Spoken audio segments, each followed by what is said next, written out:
কাঁকলে মাছ বা কেকলে মাছ আমরা অনেকেই পছন্দ করি না, কিন্তু দেখো তো বন্ধুরা, ঠিক এইভাবে রাঁধুনি বাটা দিয়ে পাতলা ঝোল করলে কেকলে মাছের স্বাদ কেমন লাগে।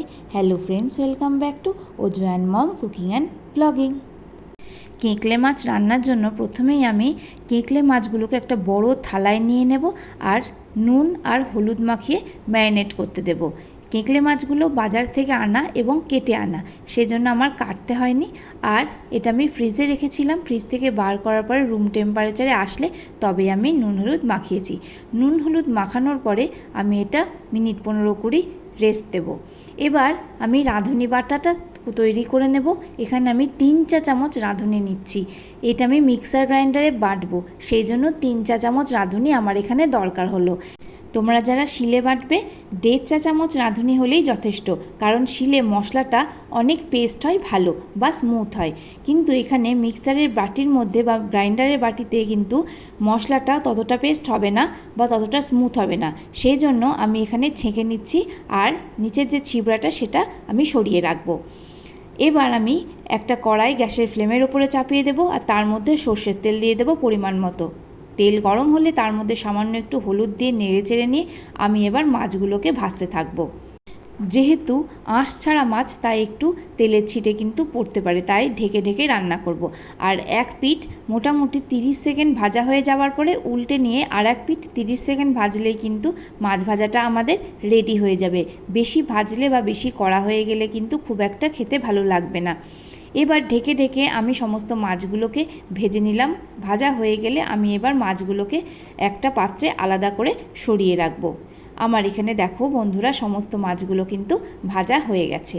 এরপর আমি ফোড়ন দেব। কি ফোড়ন দেব? একটা শুকনো লঙ্কা, কালো জিরে আর তেজপাতা। একই তেলের মধ্যে আমি ফোড়নটা দিয়ে নেব। এবার নাড়তে থাকবো যতক্ষণ না ফোড়ন থেকে সুন্দর ভাজার গন্ধ বেরোয়। যখন সুন্দর ভাজার গন্ধ বেরোবে তখন আমি যে রাঁধুনি বাটার রেখেছিলাম বা যে ছাঁকা রাঁধুনি বাটার জলটা রেখেছিলাম সেটা দিয়ে দেব। এবার ঢেকে দেব আর একটু পরে হলুদ আর স্বাদ মতো লবণ অ্যাড করব। তার সঙ্গে অ্যাড করব সামান্য একটু, মানে একেবারেই সামান্য একটুখানি চিনি আর স্বাদ মতো লঙ্কা বাটা। লঙ্কা বা ঝালটা অবশ্যই তোমরা তোমাদের স্বাদ মতো ব্যবহার করো। এবার ভালো করে ঝোলটা নাড়াচাড়া করব।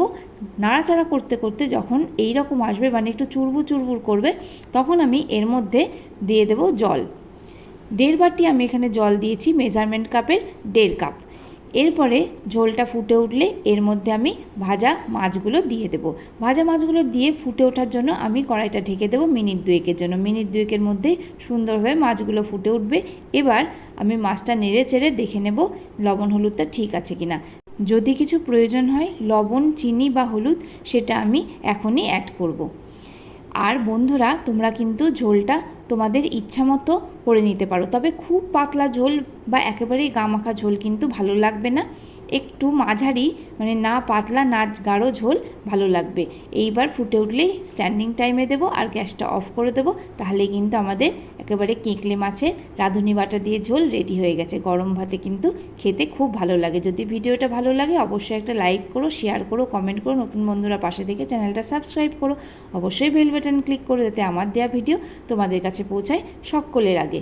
এতক্ষণ ধরে তোমরা যে ভিডিওটা দেখলে তার জন্য তোমাদের জানাই অসংখ্য ধন্যবাদ।